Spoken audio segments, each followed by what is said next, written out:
بسم الله الرحمن الرحيم. الحمد لله والصلاة والسلام على رسول الله محمد وآله وصحبه ومن اهتدى بهداه. اللهم أرنا الحق حقا وارزقنا اتباعه وأرنا الباطل باطلا وارزقنا اجتنابه. سلام ورحمة مهرباني خوي پروردگارتان لسر بيت. خوي گەورە بە لطف و مهربانی خۆی ڕەحم بە هەموو لایەکمان کات لە گوناه و تاوانەکانمان خۆش بێت، عیبادەت و خواپەرستیەکانمان قبول بکات و شیفای نەخۆشەکانمان بدات. خوای گەورە لە بردووەکانمان خۆش بێت، ڕەحم بە زیندوەکانمان کات. خوای گەورە لە خۆمان و لە دایک و باوکمان و لە تەواوی موسڵمانان خۆش بێت و ئەوانەی کە لە ناڕەحەتی و لە ناخۆشیدان خوای پەروەردگار ناڕەحەتی و ناخۆشیەکانی خۆتیان لەسەر لا ببەی. بەڕێزان، بابەتی ئەم شەومان بریتە لە بابەتی دەستنوێژ کە بە زمانی عەربی پێی دەوترێت ئەلووضوء، کە دیارە دەستنوێژگرتن بە مانای ئەوە دێت کە ئینسانی ئیماندار ئەندامەکانی خۆی پاک دەکاتەوە بەهۆی ئاوەوە کە تەنها و تەنها خۆپاکردنەوە لێی مەبەست دم و چاوە و دەستەکانن و سەرە و پێکانن، کە گوتمان دەستنوێژ واتە شوتنی دم و چاو، هەردوو دەست، مەسحی سەر و هەروەها پێکانمان. لە قورئان و لە حەدیثی پێغەمبەری خوا صلی الله عليه وسلم و لە یەکدەنگی زانایان بەڵگەمان هەیە لەسەر واجبیەت و فەرزیەتی دەستنوێژ. جارێ ئەگەر سەیری قورئان کەین، خوای گەورە لە قورئاندا بە ئیمانداران دەفەرمێت یا ئەیها الذین ئامنوا إذا قمتم إلى الصلاة، ئەی ئەوانەی کە خۆتان بە ئیماندار دەزانن، ئەگەر هەستان بۆ ئەنجامدانی نوێژ، ویستان نوێژەکانتان ئەنجام دەن، فەغسیلوا وجوهەکم، دم و چاوتان بشۆن، و ئەیدیەکم، دەستەکانیشتان بشۆن، إلى المرافق، لەگەڵ ئانیشک، وامسحوا برؤوسكم، دەستی تەرتان بێنن بەسەر سەردا، و ئەرجولەکم إلى الكعبین، و پێکانیشتان بشۆن تا قاپەڕەکە یا تا گوێزینک. فەرمودەی پێغەمبەریشمان صلی الله عليه وسلم زۆرن لەسەر فەرزیەت و واجبیەتی دەستنوێژ،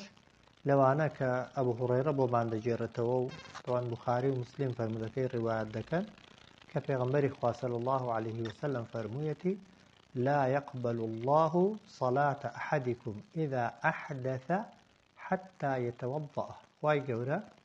نوێژی هیچ کەسێکتان قبول ناکات کاتێک کە دەستنوێژیشکە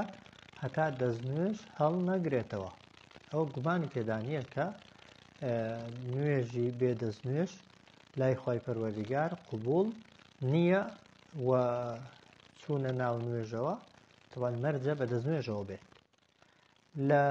دەلیلێکی دیکە کە ئیجماع و یەکدەنگی زانایانن لە سەردەمی پێغەمبەرەوە صلی الله عليه وسلم و سەحابە و تابعین، تابعی تابعین و ئێستا و داهاتووشی لەگەڵدا بێ، لە ناو ئومەتی ئیسلامیدا هیچ کەسێک نییە نەک لە زانایان تەنانەت لە موسڵمانە ئاساییەکانیش کە دەستنوێژ بە واجب و بە فەرز نەزانێت. کەواتە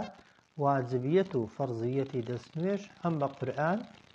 هەم بە فەرمودەی پێغەمبەری خوا صلی الله عليه وسلم، هەم بە یەکدەنگی زانایان سەلمێنراوە و هیچ گومانێک هەڵ ناگرێت. و هەر کەسێک لە خەڵکی پێی وابێت یا گومانی هەبێت لەسەر واجبیەتی دەستنوێژ یا لەسەر ئەوە کە دەستنوێژ شتێکی زیادە یا دەکرێت ئینسان نوێژێ بکا بەبێت دەستنوێژ، ئەگەر کەسێک ئاعتقادی وابێت، باوەڕی وابێت، واتە باوەڕی نییە بە ئایەتی خوا، بە حەدیثی پێغەمبەر صلی الله عليه وسلم و بە یەکدەنگی زانایان کە بەبێ گومانی ئەو کەسێک کە ئینکاری واجبیەتی دەستنوێژ دەکا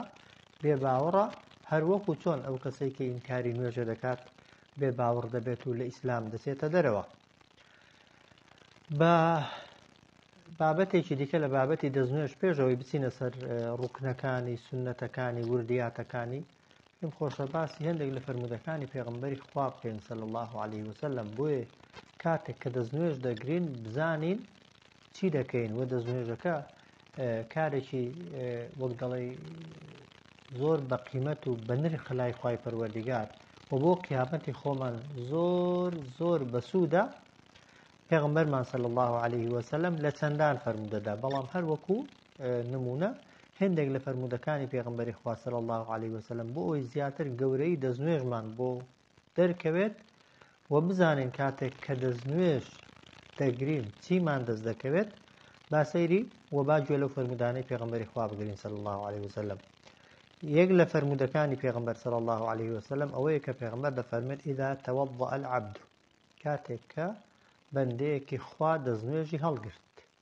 فمضمضا ئاوی لە ناو دەمی وەردا خرجت الخطايا من فيه تاوانەکان کە بەدەم کردوونی هەمووی لەگەڵ ئاوی دەستنوێژ کە بەدەمیدا دەکا ئاوی لە دەمی وەردەدا دێنە دەرێ کە هەمومان دەزانین ڕۆژانە ئەو زمانەمان چەندە گوناهی پێدەکرێت و چەندە لە خراپەدا دەجوڵێندرێت کە ئاوت لە دەمت وەردا ئەو گوناهانەی کە بەدەم کردوتن بە تایبەتی عولەما دەفەرمون گوناهە بچووکەکان بەو ئاوی دەستنوێژەکە لە دەمتی وەردەدەی دێنە خوارێ فإذا استنصر کاتێک کە دەفەرمێت ئاوی لە لوتی وەردا ئەو جارەی خرجت الخطايا من أنفه ئەو جار گوناهەکانی لاولوتی دێنە دەرێ فإذا غسل وجهه ئەو کاتێک کە دموچاوی شوتن خرجت الخطايا من وجهه ئەو گوناهانەی کە بە دموچاوی کردوونی بەهۆی دموچاوە تووشیان بووە لەگەڵ ئاو پێداکردن چۆن چڵکی سەرپێست دێتە خوارێ ئەگەر پێیەوە بێ گوناهەکانیش دێنە خوارێ تفرمت حتى تخرج من تحت أشفار عينيه هەتا گوناهەکان لە ژێر پێلووی چاوەکانیشەوە دێنە خوارێ و دێنە دەرێ فإذا غسل يديه خرجت الخطايا من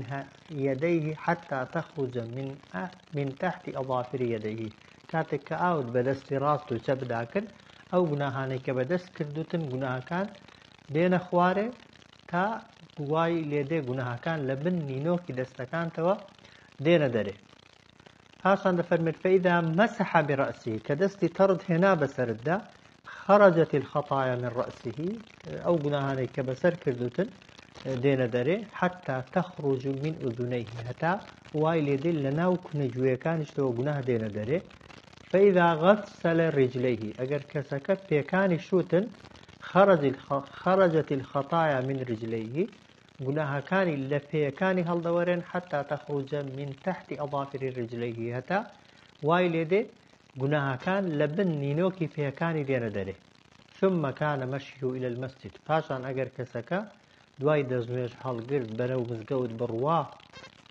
یان بەرەو شوێنی نوێژکردن مەرزنی هەر مزگەوتیش بی ئەگەر ماڵی خۆشت بێ و شوێنەی نوێژی تێدا دەکەی هەنگاوی بۆ دەنەی و هەروەها وەسەڵات و ئەو نوێژەشی کە بەو دۆستنوێژە دەیکەی نافیلەتەن دەبێتە زیادە بۆت یعنی بە دەستنوێژەکەت لە گوناه خاوێن دەبیەوە طبعا بەو مەرجەی ئاگاتان لێ بە ئینسان لە گوناهی کە بائیر و گەورە خۆی پاراست بێ خۆمان نەخەڵەتێنین گوناهی گەورەت نەکرد بێ ئەو گوناهانەی دیکە کە بە ئەندامەکان دەیکەی لە بەدەستنوێژ هەڵگرتن ئینسان پاک دەبێتەوە و خاوێن دەبێتەوە و فەرمودەی صحی دیکەی پێغەمبەریشمان هەیە صلی الله عليه وسلم کە پێغەمبەر دەفەرمێت ئەگەر کەسێک ڕووبارێکی لە پێش ماڵێدا بێت و ڕۆژێ 5 جار بچێ خۆی لەو ڕووبارەی بشوە ئایا ئەو کەسە هیچ چڵکێکی بەجستەیەوە دەمێنێ گوتیان نەخێر ئەی پێغەمبەری خوا صلی الله عليه وسلم فەرمووی دەی ئەو کەسەی نوێژەش دەکا ڕۆژێ لای کەمی 5 جار دەستنوێژ هەڵدەگرێ ئەگەر 5 جار دەستنوێژەکانت هەڵگرتن و فعلا ئەو ئاوە گوناهەکانی گوناهش خۆ بەکوێ یا بەدموچاو دەکرێت کە ئاوت بەدموچاوتدا کرد چاوی تێدایە کە هەمومان دەزانین گوناهی پێ دەکرێت لوتی تێدایە زمانی تێدایە و هەروەها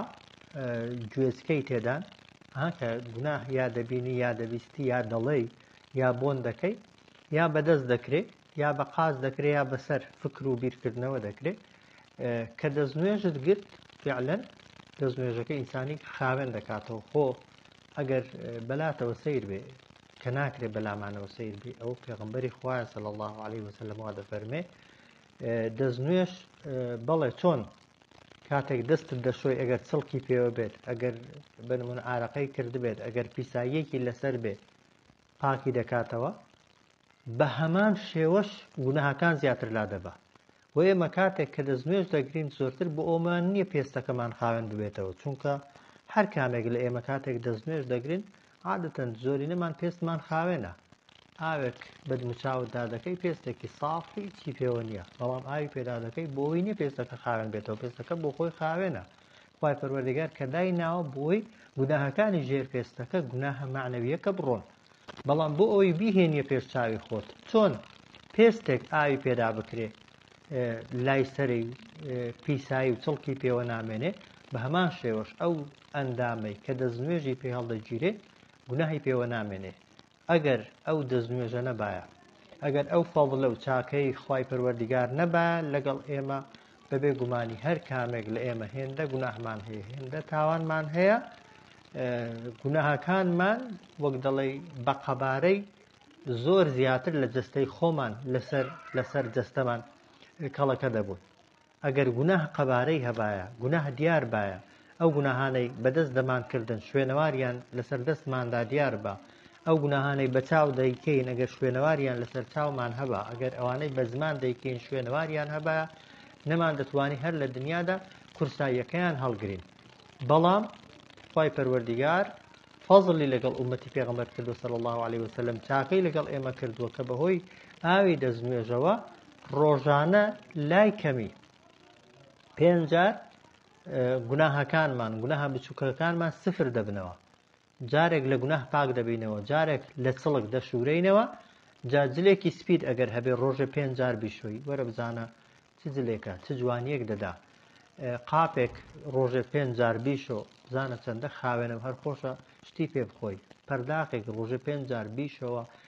با هیچی پێوە نەمێنێ هەر خۆشە ئاوی پێ بخۆیەوە جستەی ئێمەش کاتێک دەستنوێژی پێ هەڵدەگرین بە نیەتێکی باش و چاک و خوا لە خۆڕازیکردنەوە دڵنیا بە ئاوا خاوێن دەبینەوە بەڵام بەو مەرجەی تەمان خۆمان لە کەبائیر و گوناهە گەورەکان بپارێزین بۆیە دەستنوێژ عیبادەتێکی زۆر گەورەیە ئاگامان لێی بێ ئەگەر هیچ ئیشێکیشت بە دەستنوێژ نەبێ بە تەمانی نوێژیش بکەی کاتی نوێژیش نییە بەڵام دەستنوێژت شکاوە چووی دەستنوێژێک گرت هەموو ئەو گوناهانەت لە ئەندامەکان هەڵدەوەرێن و عیبادەتێکی گەورەت بۆ خوای پەروەردگار کردووە ئەگەر نوێژشی پێوە نەکەی بەو دەستنوێژە فەرمودەیەکی کەمان هەیە ئەنەس خوا لێ ڕازی بێت بۆمان دەجێڕێتەوە کە پێغەمبەری خوا صلی الله عليه وسلم فەرموویەتی إن الخصلة الصالحة تكون في الرجل يصلح الله بها عمله كله جاری وایە کەسێک کردەوەیەکی چاکی هەیە کردەوەیەکی چاکی هەیە بەهۆی ئەو یەک کردەوە چاکە خوای گەورە هەموو کردەوەکانی دیکەی بۆ چاک دەکات جا ئەگەر وەک دەڵێ خراپترین احتیمال دانەین بۆ چاکترە ئینسان هەمیشە لۆمەی خۆی بکە هیچ چاکەیەکمان نەبێ دەکرێت دەستنوێژەکەمان دەستنوێژێکی چاک بێت بنمونە ئەگەر دەستنوێژەکەت دەستنوێژێکی چاک بوو دەگونجێ بەهۆی دەستنوێژە چاکەکەتەوە خوای گەورە عەمەلەکانی دیکەش ئەگەر خراپیش بن یا خراپەشیان تێدا بێ هەمووانت بۆ چاک یان کەسی وا هەیە ڕۆژوەکەی ڕۆژوێکی زۆر چاکە و سادقانەیە و ڕاستگۆیانەیە بەهۆی ڕۆژوە چاکەکەیەوە خوای گەورە عەمەلەکانی دیکەشی لەوانەیە بۆ چاککە جاری وا هەیە کەسێک لە سەدەقەکردن و خێرکردندا بەلیمەتە و قودوەیە خوای گەورە بەهۆی سەدەقەکانیەوە عیبادەتەکانی دیکەی بۆ چاک دەکا کە ئەوەش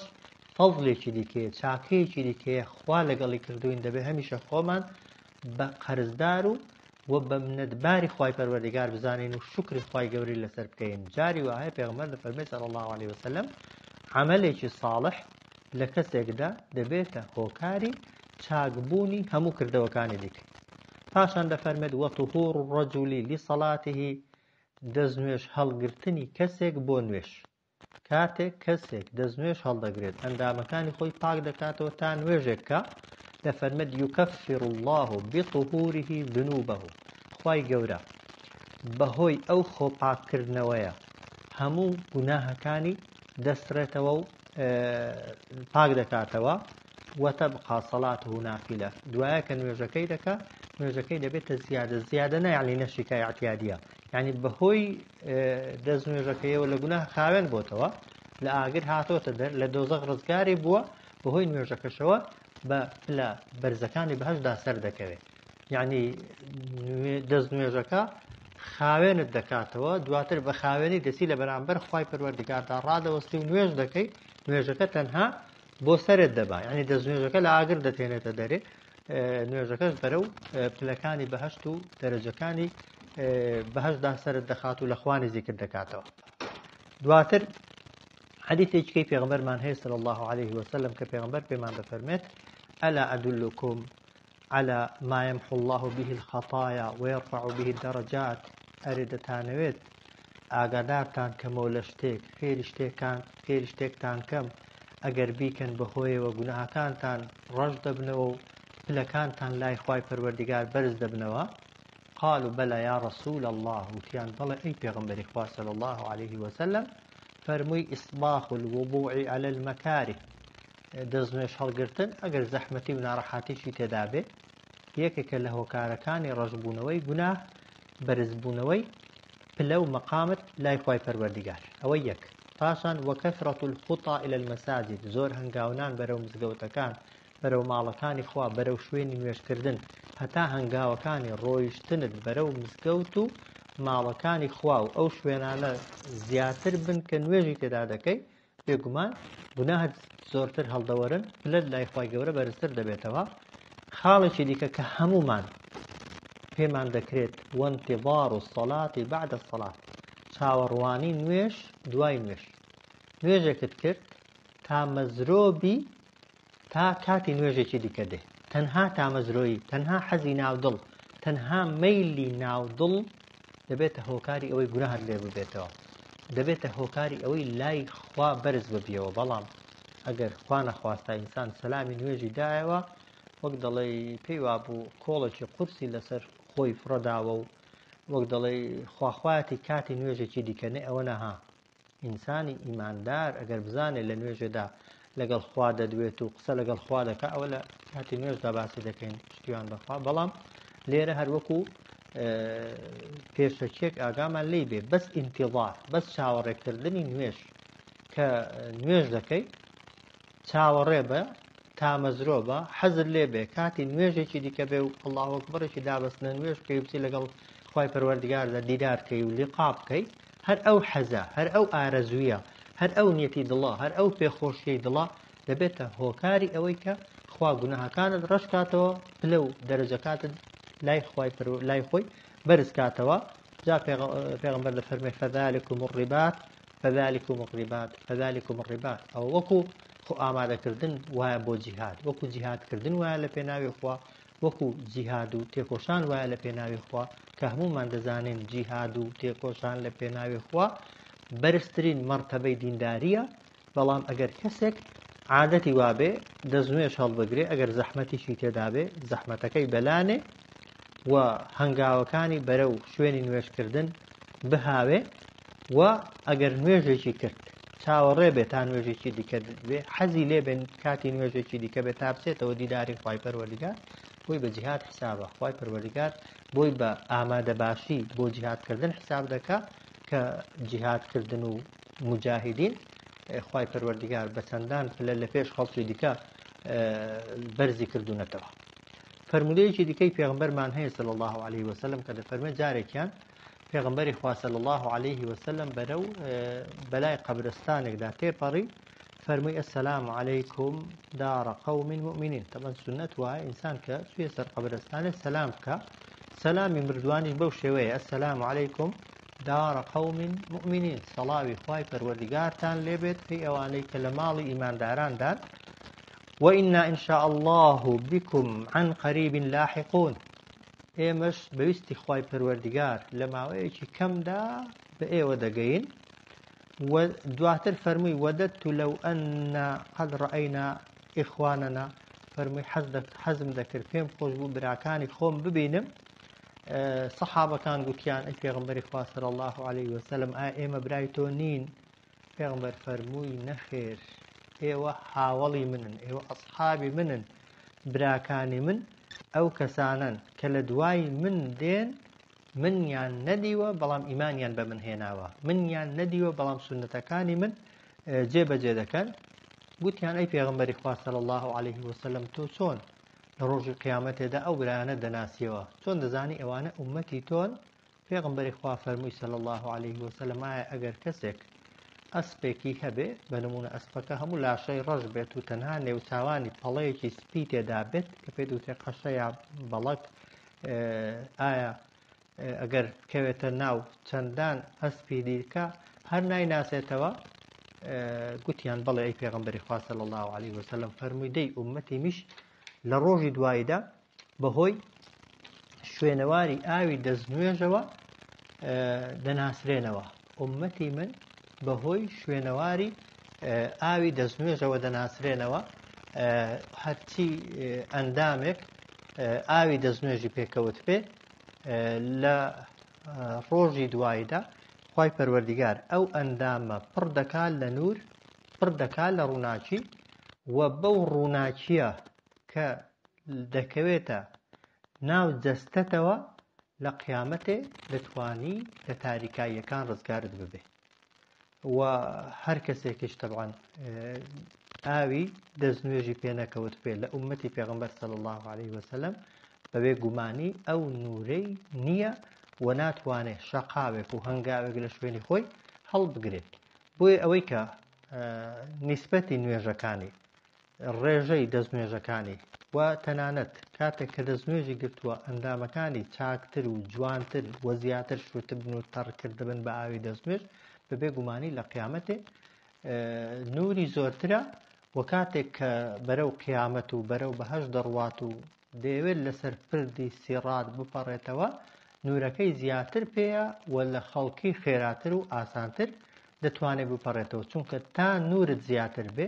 تا ڕۆشنایت زیاتر بێت لە قیامەتێ ئەوەندە ئاسانتر دەتوانی بپەڕینەوە. ئەوە پێشەکێک بوو